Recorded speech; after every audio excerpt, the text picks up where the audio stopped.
Հայաստանի ազգային պոլիտեխնիկական համալսարան հիմնադրամում տեղի է ունեցել Ինեկոբանկ Փակbaşնի տիրական ընկերության աջակցությամբ իրականացված կրթաթոշակային ծրագրի ամփոփիչ միջոցառումը, որին մասնակցել են Ինեկոբանկի պատվիրակությունը, հիմնադրամի ղեկավար կազմը, դպրոցների ներկայացուցիչները, աշակերտներն ու հրավիրված հյուրերը։ Ծրագիրն ուղղված էր հիմնադրամի Երևանի ավագ դպրոցի միջազգային բակալավրիատի դիպլոմա ծրագրի սովորողների աջակցությանը, հնարավորություն ընձեռելով լավագույններին ստանալ ուսման վարձի ամբողջական փոխհատուցում 2 ուսումնական տարվա համար։ Ծրագրի ընդհանուր ֆինանսական ծավալը կազմել է 14 միլիոն ՀՀ դրամ։ Հայաստանի ազգային պոլիտեխնիկական համալսարանի ռեկտոր Գոռ Վարդանյանը կարևորեց, որ կրթության որակը պետք է լինի բարձր եւ մրցունակ։ Կրթական ծառայությունը մրցունակ դարձնելու համար բնականաբար պետք է ապահովի անհրաժեշտ ֆինանսական մուտքերը այս կամ այն եղանակով, որպեսզի ծառայության որակը, կրթության ծառայության որակը լինի մաքսիմալ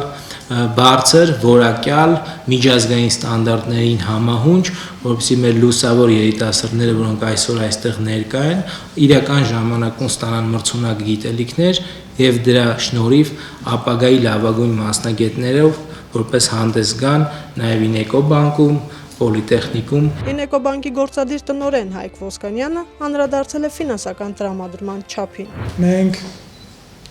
ավելի փոքր ծավալով 23 եւ 24 թվականներին սկսեցին կրթության ֆինանսավորման ծրագիր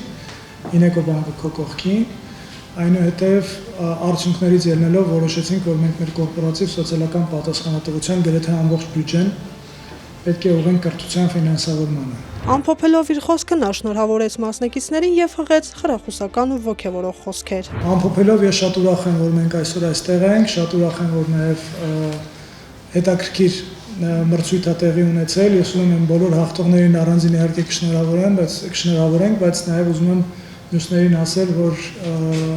երբեք չդադարեք, երբեք չվատվեք, շարունակեք անընդհատ ընտրել եւ գտնել եւ մասնակցել նոր հնարավորություններին, որտեղ ստեղծել նոր հնարավորություններ ամենալավը կարողանում ենք ինքներս մեզ համար։ Շատ կարեւոր է բոլոր հնարավորություններից օգտվել եւ շատ կարեւոր է այդ ամեն ինչից հետո վերադառնալ Հայաստան։ Շնորհակալություն համագործակցության համար եւ ուրախ եմ այստեղ գտնվել։ Ընդհանուր առմամբ ծրագրին մասնակցել է 20 աշակերտ, որոնցից 11-ը անցել է եզրափակիչ փուլ եւ վերջնականապես 2 լավագույնը ճանաչվել է կրթաթոշակի արժանացող։ Բոլոր փուլերը հաջողությամբ հաղթահարած սովորողներին հավաստագրերի հանձնման, ինչպես նաեւ կրթաթոշակային ծրագրի մրցութային բոլոր փուլերը հաջողությամբ հաղթահարած կրթաթոշակառու 2 աշակերտներին պարգևատրեցին Գոռ Վարդանյանը եւ Հայկ Ոսկանյանը։ Ծրագրի մասնակից հաղթողներ Սամվել Դալաքյանը եւ Դոնարա Գրիգորյանը ընդգծել են, որ այս նախաձեռնությունը աշակերտներին հնարավորություն է տալիս արտերկրի լավագույն բուհերում ստանալու որակյալ կրթություն, ձեռք բերելու անհրաժեշտ գիտելիքներ ու հմտություններ, ապա վերադառնալ Հայաստան իրենց ներդրումն ունենալու երկրի զարգացմանը։ Առիթից օգտվելով եւս մեկ անգամ ուզում շնորհակալություն հայտնել Հայաստանի ազգային պոլիտեխնիկական համալսարանին եւ Ինեկոբանկին։ Այս ծրագիրը շատ մեծ ճանապարհներ է բացում աշակերտների առաջ, շատ մեծ հնարավորություններ է տալիս։ Ես համարում եմ, որ մեր երկրի ապագան, հենց ապագայի հիմքը հենց մենք ենք, դրա համար այս ծրագիրը շատ մեծ կարևորություն ունեցավ։ Սովորում եմ IB-ում, միջազգային բակալավրիատ դիպլոմա ծրագրում, եւ երբ առաջին անգամ լսել էի այս ծրագրի մասին, եթե ճիշտ ես շատ մոտիվացված էի, որովհետեւ դա ոչ միայն կրթաթոշակ էր տալիս, այլ նաեւ այս ծրագիրը մտածում էր հենց մեր հայ ժողովրդի Հայաստանի ապագայի մասին եւ թե ինչ մենք կարող ենք անել, որպեսզի կարողանանք զարգացնել այն։